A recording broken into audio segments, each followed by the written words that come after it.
대륙 백제와 대륙 신라가 그냥 나온 말이 아니라 동이민족부터 계속해서 쭉 이어졌던 과정이었던 거고요. 10만 명령을 싣고 배로 바로 우와 서해 바다를 도해해서 쳐들어와 버리니 우리 학자들은 이 바다 해자라는 부해나 제해라는 이 단어만 나오면 앞뒤 전후 사정을 따져보지도 않고 그냥 무조건 바다를 건너갔다라고 해석하는 거예요. 공자가 살고 싶어 했던 그 구인은 그 위치는 어디인가? 좀 더 자세히 말해보게. 그렇다고 해가지고 공자는 중국 사람도 아닙니다. 그게 사실입니까? 김춘추가 그 산동성에 있는 우이도 행군 대총관을 맡아서 그 백제를 정벌 하는데 길잡이가 되었던 겁니다. 그러면 신라는 어디 있어야 되는 겁니까?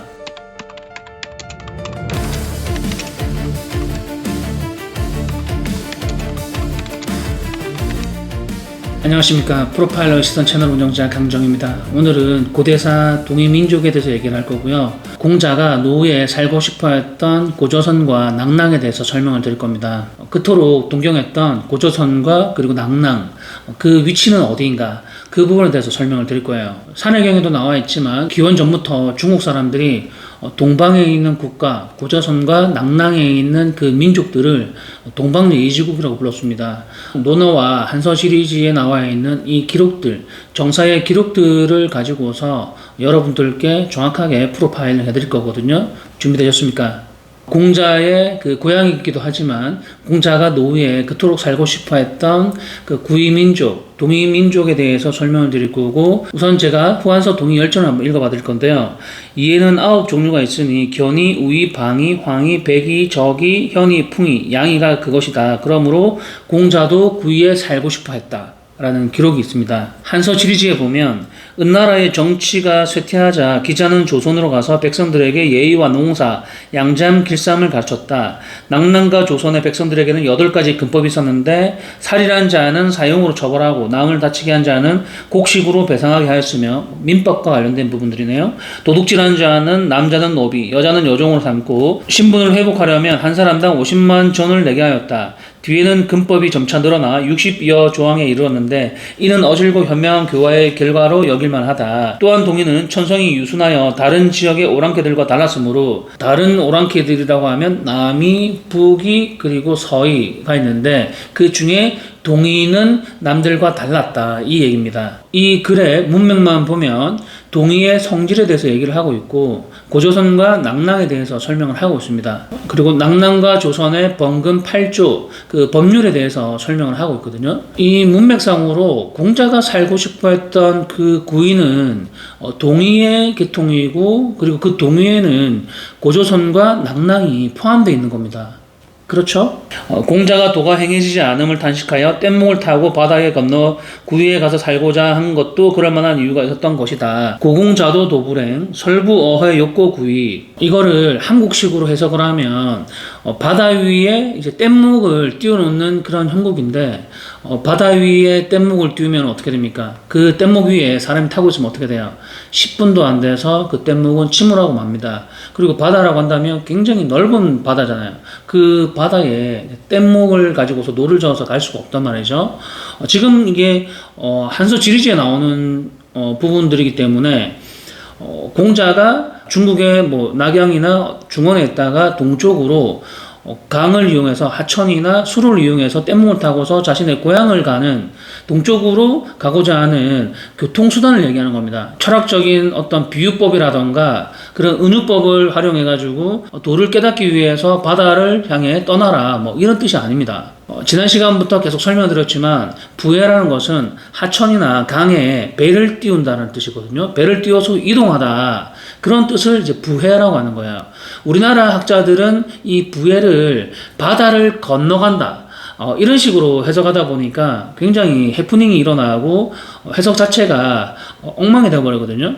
예컨대 북방민족의 북이라던가 그리고 거란이라던가 말갈이 부해하여 백제를 침범했다라고 했을 때 북방에 있는 민족이 바다를 건너서 백제를 침범할 수가 없는 거잖아요. 맞죠?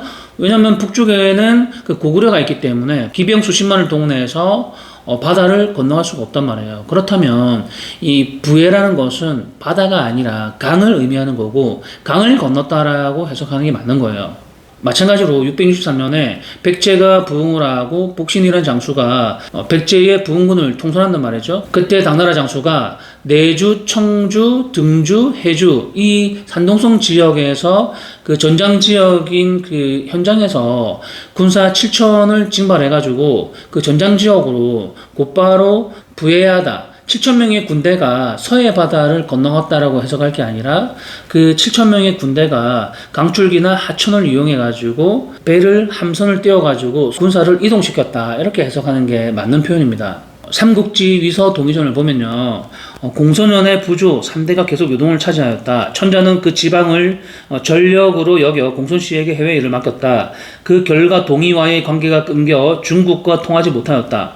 위나라가 공손을 제거한 뒤 몰래 바다를 건너 낙랑군과 대방군을 수습하였다. 낭랑을 복속했다라고 합니다. 여기 낭랑이 있고요. 우리 학자들은 이 바다 해자라는 그 단어만 나오면 부해나 재해라는 이 단어만 나오면 바다를 건넜다라고 해석하는 그런 습관들이 있는 것 같습니다. 10만 명령을 싣고 배로 바로 우와 서해 바다를 도해해서 쳐들어와 버리니 앞뒤 전후 사정을 따져보지도 않고 그냥 무조건 바다를 건너갔다라고 해석을 하는 거예요. 북방에 있는 위나라가 요동의 공손년을 죽이고 서해 바다를 이제 건너가가지고 몰래 건너가가지고 대방 땅을 이제 침범하였다라고 해석을 하면 됩니까 안 됩니까? 안 되죠. 방금 전에도 설명을 드렸지만 북방에 있는 위나라가 그 태행산맥의 바로 우측에 있는 그 요동에 있는 그 공손원을 죽이고 바다가 아닌 몰래 강을 건너서 대방 땅과 그리고 낙랑군을 이제 수습하였다, 점령하였다 이렇게 해석하는 게 맞는 겁니다. 맞죠? 이 얘기는 지난 시간부터 계속 다루고 있는 그런 소재이지 않습니까?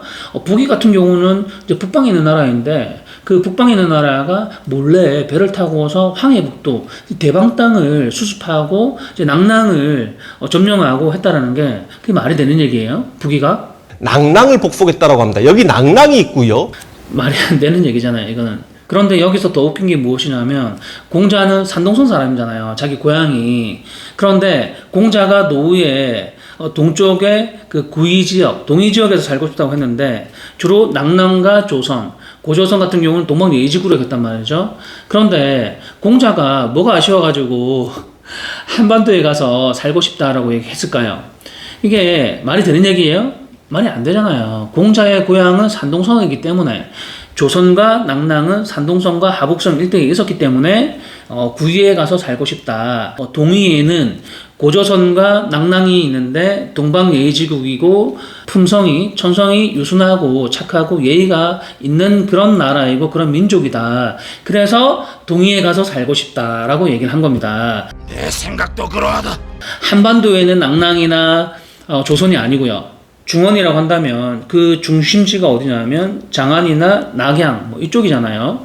그 중심에서 봤을 때 그 동쪽에 있는 그 나라들을 이제 동이라고 얘기를 한 건데 우리 민족 같은 경우는 동이 전체를 얘기하는 건 아니고 그 동쪽 중에서도 동북 쪽에 있는 그 우이라던가 그리고 고조선이나 그리고 낙랑 그리고 부여 뭐 이런 쪽이 우리의 민족이라고 할 수 있거든요. 중원에서 봤을 때 그 동쪽에 해 뜨는 곳 그 대륙의 그 육지의 끝에 보면 이제 해가 뜨는 곳이 있거든요.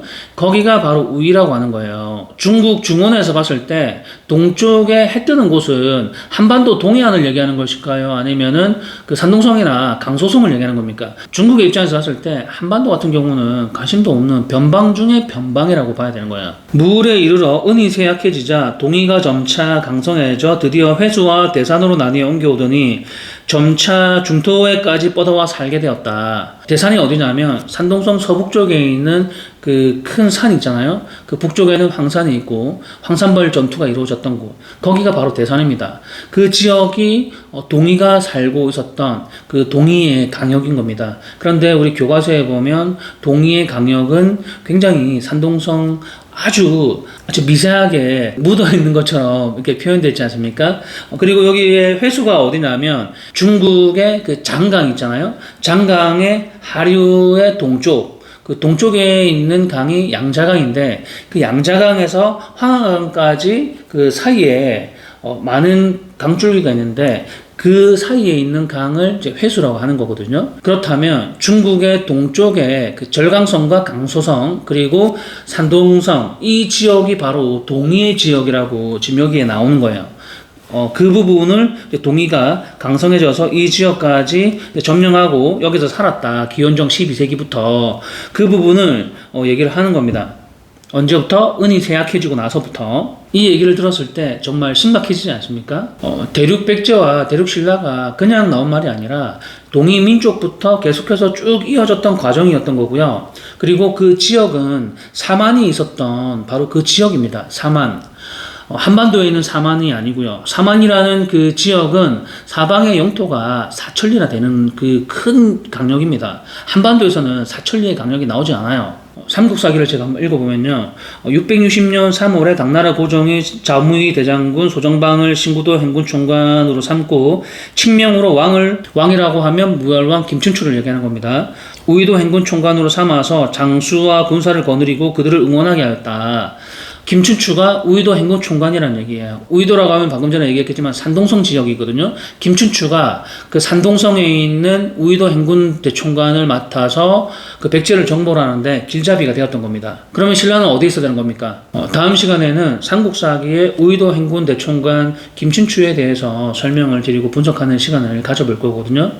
우의도와 그리고 산동성 이 지역에 대해서 시즌2 마지막으로 집중 분석해가지고 왜 신라가 산동성에 있어야만 하고 그 동이열전의 신라는 그 한반도에 있으면 안 되는지 그 부분에 대해서 정말 깊이 심도 있게 분석하는 시간을 한번 가져볼 겁니다. 하면 우리가 무엇을 어찌해야만 하옵니까? 그러면 여러분들께서 해야 되는 일이 무엇이다?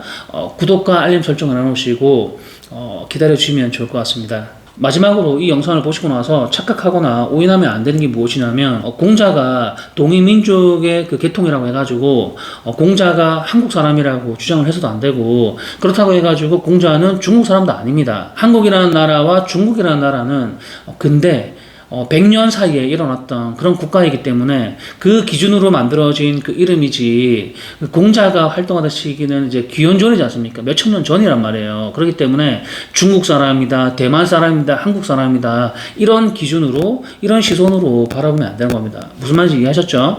한국 사람도 아니고 중국 사람도 아니고 그냥 동이의 계통의 사람이다. 그렇게 생각하면 합리적일 것 같습니다. 긴 영상 시청해 주셔서 감사하고요. 다음 시간에 또 뵙도록 하겠습니다. 시청 감사합니다.